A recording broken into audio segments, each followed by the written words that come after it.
बच्चों, आज इस हिंदी की कक्षा में हम अकबरी लोटा कहानी को आगे पढ़ेंगे। पिछली कक्षा में हमने पढ़ा था कि झावलाल की पत्नी ने एकाएक झावलाल से 250 रुपये की मांग की। झावलाल ने भी एक सप्ताह में पत्नी को पैसे देने का वादा किया, किंतु 4 दिन बीत जाने पर भी झावलाल पैसों का इंतजाम ना कर सका और परेशान होकर उसने अपने मित्र बिलवासी मिश्र से मदद मांगी। बिलवासी के पास भी उस समय पैसे नहीं थे, फिर भी उन्होंने कहीं से उधार लाकर भी मदद करने की बात कही। सप्ताह के आखिरी दिन झावलाल बिलवासी जी का छत पर इंतजार कर रहा था, क्योंकि उसी दिन बिलवासी जी ने झावलाल को पैसे देने का वादा किया था। अब झावलाल बहुत चिंतित था कि जो बिलवासी है वो पैसे का जुगाड़ कर पाया या नहीं। तो ये सब सोचते हुए इसी बीच उसे क्या हुआ, प्यास लगी। तो जो उसकी पत्नी थी लोटे में पानी लेकर आ गई और वो उसी लोटे में पानी लेकर आई जिसे झावलाल बिल्कुल पसंद नहीं था। फिर भी उसने चुपचाप किया क्या, लोटा ले लिया और पानी पीने लगा। और जब वो पानी पीने लगा तो उसके हाथ से क्या हुआ, जो लोटा था वो छूट गया। अब हम लोग आगे बढ़ते हैं। कुछ हुआ भी ऐसा ही। गली में जोर का हल्ला उठा। लाला झावलाल जब तक दौड़कर नीचे उतरे तब तक एक भारी भीड़ उनके आंगन में घुस आई। तो जैसे ही झावलाल के हाथ से जो लोटा छूटा, वो भी बहुत डर गया था कि अब क्या होगा पता नहीं। नीचे तो पूरा बाजार लगा हुआ था, किसके सर पे गिरा होगा, किसको क्या चोट लगी होगी पता नहीं। तो बहुत घबरा गया और लोटे के गिरते ही थोड़ी देर में क्या हुआ, जो गली में तक जोर से हल्ला उठा, बहुत हल्ला होने लगा। तो झावलाल भी क्या हुआ, एकदम दौड़ कर नीचे गया। तो छत पर था ना, तो वो नीचे दौड़ कर गया और जब तक वो नीचे पहुंचा तो देखा कि एक बहुत बड़ी भीड़ जो थी वो उसके आंगन में घुस आई थी। लाला झावलाल ने देखा कि इस भीड़ के प्रधान पात्र एक अंग्रेज है जो नख सिक से भीगा हुआ है और जो अपने एक पैर को हाथ से सहलाता हुआ दूसरे पैर पर नाच रहा है।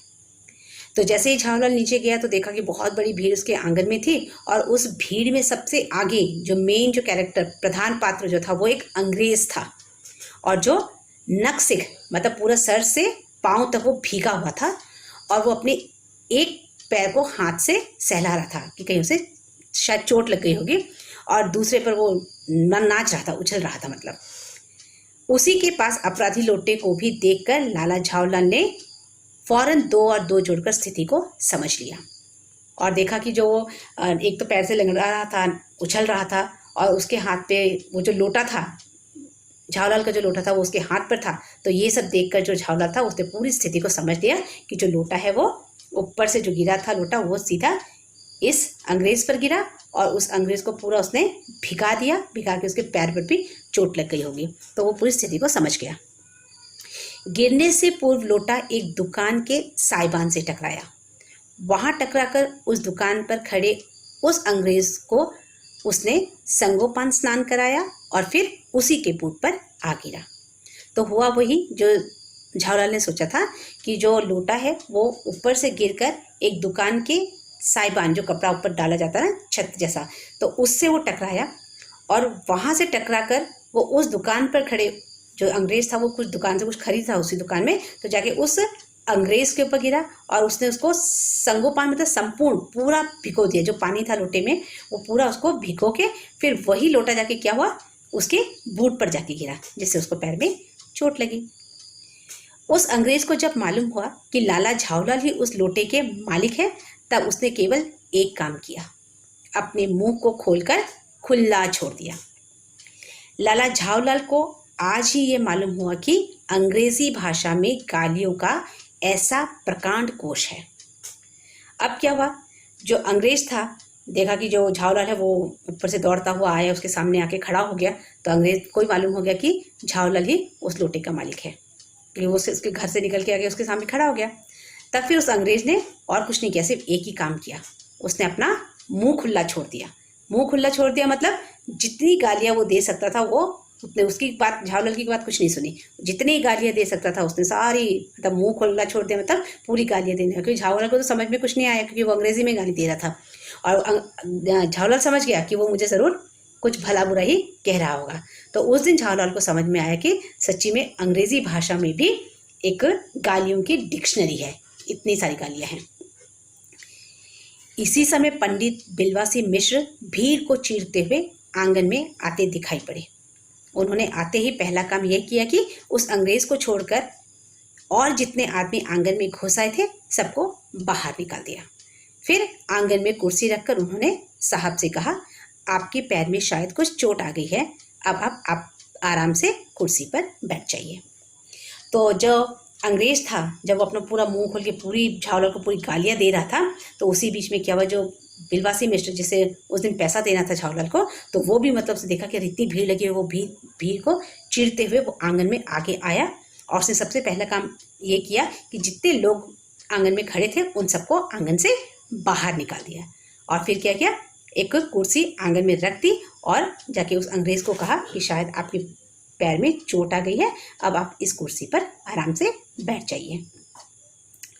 साहब बिलवासी जी को धन्यवाद देते हुए बैठ गए और लाला झावलाल की ओर इशारा करके बोले, आप इस शख्स को जानते हैं? तब क्या हुआ, जैसे ही बिलवासी ने उसको एक कुर्सी दी बैठने के लिए, तो जो अंग्रेज था उसने बिलवासी को धन्यवाद दिया और झावलाल की ओर इशारा करते हुए बिलवासी से पूछा कि क्या तुम इस आदमी को जानते हो? तो बिलवासी ने भी कहा, बिल्कुल नहीं, और मैं ऐसे आदमी को जानना भी नहीं चाहता जो निरी राज चलतों पर लोटे के वार करे। तो बिलवासी ने बड़े यार उससे कहा कि नहीं, मैं नहीं चाहता इसको, और मैं ऐसे आदमी को जानना भी नहीं चाहता जो कि रास्ते में जो भोले भाले जो लोग हैं उन चलते हुए लोगों पर वो लोटे से वार करे, तो मैं ऐसे आदमी को जानना भी नहीं चाहता। मेरी समझ में he is a dangerous lunatic, यानी यह खतरनाक पागल है। तो बिलवासी ने कहा कि मेरी समझ में तो यही आता है कि ये खतरनाक पागल है, इंग्लिश में। नहीं, मेरी समझ में he is a dangerous criminal. तो अंग्रेज ने कहा, नहीं, ये एक खतरनाक मुजरिम है। परमात्मा ने लाला झावलाल की आंखों को इस समय कहीं देखने के साथ खाने की भी शक्ति दे दी होती तो ये निश्चय है कि अब तक बिलवासी जी को वो अपनी आंखों से खा चुके होते। वे कुछ समझ नहीं पाते थे कि बिलवासी को इस समय क्या हो गया है। और फिर क्या हुआ, जब अंग्रेज और बिलवासी जब एक दूसरे से बातें कर रहे थे, एक उसे पागल कह रहा था, एक उसे मुजरिम कह रहा था, तो तब जो झावलाल था उसको ऐसा लग रहा था कि अगर भगवान ने मुझे शक्ति दी होती कि मैं आंखों से देखकर ही लोगों को खा लेता, तो वो बिलवासी को जरूर खा चुका होता, क्योंकि उसे समझ में नहीं आ रहा कि अरे वो तो मेरा दोस्त है और मेरे दोस्त होने के बावजूद वो अंग्रेज का साथ दे रहा था, तो इसलिए उसको बहुत ज़्यादा गुस्सा भी आ रहा था और उसे समझ में नहीं आता कि बिलवासी को हो क्या गया, वो ये ऐसा क्यों कर रहा है। साहब ने बिलवासी जी से पूछा, तो क्या करना चाहिए? फिर अंग्रेज ने बिलवासी से पूछा कि अब तो ये पागल भी लगता है, मुजरिम भी लगता है, इसे क्या करना चाहिए? तब बिलवासी ने कहा, पुलिस में इस मामले की रिपोर्ट कर दीजिए जिससे ये आदमी फौरन हिरासत में ले लिया जाए। तो उसने सलाह दी अंग्रेज को, बिलवासी ने अंग्रेज को कहा कि इसे हम पुलिस के हवाले कर देते हैं और तब क्या होगा, इसको पकड़ के ले जाएगी पुलिस। तो उसने पूछा, पुलिस स्टेशन कहाँ है? अंग्रेज ने पूछा, पुलिस स्टेशन कहाँ है? तो बिलवासी ने कहा, पास ही है, चलिए मैं बताऊं। उसने बोला, ठीक है चलो। अभी चला, आपकी इजाज़त हो तो पहले मैं इस लोटे को इस आदमी से खरीद लूं। क्यों जी, बेचोगे? मैं 50 रुपये तक इसके दाम दे सकता हूँ। तो बिलवासी ने कहा कि चलो मैं आपको पुलिस स्टेशन ले चलता हूँ, उससे पहले आप मुझे एक इजाज़त दीजिए, अगर आप कहें तो मैं इस आदमी से ये लोटा खरीद लेता हूँ। तो बिलवासी ने झावलाल से पूछा कि क्या तुम इसे बेचोगे? मैं 50 रुपये तक इसके दाम देता हूँ।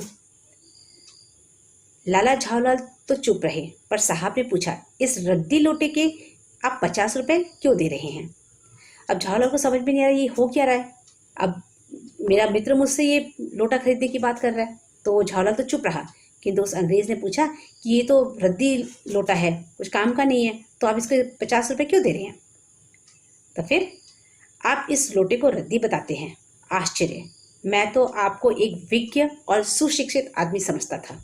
तब बिलवासी ने कहा कि आप इसे रद्दी बेकार लोटा समझ रहे हैं, अजीब है, मैं तो आपको सोच रहा था कि आप बहुत ज़्यादा ज्ञानी हैं, बहुत सुशिक्षित है, आपको बहुत नॉलेज है, तो ये आदमी समझता था। आखिर बात क्या है, कुछ बताइए भी। तब अंग्रेज ने बोला, अरे क्या बात है, तुम बताओ तो क्या बोलने जा रहे हो? तब बिलवासी ने कहा, जनाब ये एक ऐतिहासिक लोटा जान पड़ता है।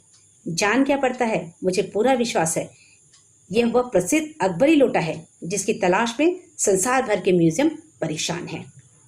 तो उसने कहा कि अरे आपको मालूम नहीं है क्या, ये तो मतलब एक ऐतिहासिक लोटा है, इसके पीछे तो बहुत एक कहानी है और मुझे लगता नहीं है, मुझे पूरा विश्वास है ये वही अकबरी लोटा है जिसकी तलाश में पूरे देश में जितने मतलब संसार भर में जितने म्यूज़ियम हैं वो इस लोटे की तलाश में घूम रहे हैं और आज तक किसी भी म्यूज़ियम में ये लोटा नहीं मिला, उन लोगों को भी ये लोटा ढूंढने पर भी नहीं मिला। कि तो मुझे पूरा विश्वास है कि ये वही अकबरी लोटा है। यह बात जी जनाब 16वीं शताब्दी की बात है। बादशाह हुमायूं शेरशाह से हार कर भागा था और सिंध के रेगिस्तान में मारा मारा फिर रहा था। और तब क्या हुआ, बिलवासी ने उसको विश्वास दिलाया कि ये वही अकबरी लोटा है, इसलिए मैं इसे खरीदना चाहता हूँ। और आपको मालूम नहीं है कि अकबरी लोटा का नाम कैसे पड़ा, मैं आपको बताता हूँ। तो उसको कहानी सुनाने लगा कि 16वीं शताब्दी की बात है, बहुत आगे के ज़माने की बात ले गया। जब वो राजा महाराजा हुआ करते थे तो बोला बादशाह हुमायूं शेरशाह से हार कर भागा था और सिंध के रेगिस्तान में मारा मारा फिर रहा था। एक अवसर पर प्यास से उसकी जान निकल रही थी। उस समय एक ब्राह्मण ने इसी लोटे से पानी पिलाकर उनकी जान बचाई थी। तो जो हुमायूं था वो शेरशाह से मतलब हार कर भाग रहा था और रेगिस्तान में मारा मारा फिर रहा था। तो फिर और रेगिस्तान में मतलब जैसे पानी की कमी होती है तो उसे बहुत ज़्यादा प्यास भी लग रही थी। तो उसने क्या किया, उसे ब्राह्मण ने उसे पानी पिलाया। तो हुमायूं के बाद अकबर ने इस ब्राह्मण का पता लगाकर उससे उस लोटे को ले लिया। तो जो बिलवासी था वो एक मनगढ़ंत कहानी सुना रहा था। तो उसने बोला कि फिर हुमायूं के बाद क्या हुआ, अकबर ने उस ब्राह्मण का पता लगाकर उससे वो लोटे को ले लिया और उसके बदले में उसे इसी प्रकार के 10 सोने के लोटे प्रदान किए। ये लोटा सम्राट अकबर को बहुत प्यारा था, इसी से इसका नाम अकबरी लोटा पड़ा। तो क्या हुआ कि हुमायूं के बाद क्या हुआ, अकबर ने उस लोटे को खरीद लिया और उसके बदले में उसने उस ब्राह्मण को 10 ऐसे ही सोने के लोटे दिए और उस दिन से ही ये जो लोटा है इसका नाम अकबरी लोटा पड़ा। वह बराबर इसी से वजू करता था जब मतलब अकबर जो मुस्लिम होते हैं वो लोग मतलब क्या है, नमाज पढ़ने के वक्त पानी का जो इस्तेमाल करते तो इसी लोटे से वो लोग हाथ मुँह धोया करते थे, या मतलब नमाज पढ़ते वक्त तो पानी की जो ज़रूरत थी उससे वो इसी लोटे का ही व्यवहार करते थे। तो सन 57 तक इसकी शाही घराने में रहने का पता चला है और ये जो लोटा था वो शाही घराने में भी था, पर इसके बाद लापता हो गया और शाही घराने से वो लोटा कहाँ गायब हो गया आज तक किसी को नहीं मिला। कलकत्ता के म्यूजियम में इसका प्लास्टर का मॉडल रखा हुआ है। पता नहीं ये लोटा इस आदमी के पास कैसे आया, म्यूजियम वालों को पता चले तो फैंसी दाम देकर खरीद ली जाए। तो जो बिलवासी था ये तो पूरी मनगढ़ंत कहानी सुनाते हैं कि ये पता नहीं कहाँ गायब हो गया, किंतु कलकत्ता के म्यूजियम में इसका एक प्लास्टर का मॉडल बना के रखा है इस टाइप का, कि तो वो असली लोटा नहीं है। अब मुझे अजीब लग रहा है कि इस आदमी के पास ये लोटा कहाँ से आया। अगर म्यूजियम वालों को पता चलेगा कि इसके पास वो असली लोटा है, अकबरी लोटा, तो वो कोई भी दाम, फैंसी दाम मतलब जो मन चाहे वो दाम देकर वो लोग इससे ये लोटा खरीद कर ले जाएंगे। ठीक है, तो आज बच्चों इतना ही, अगली क्लास में हम लोग फिर से आगे बढ़ेंगे।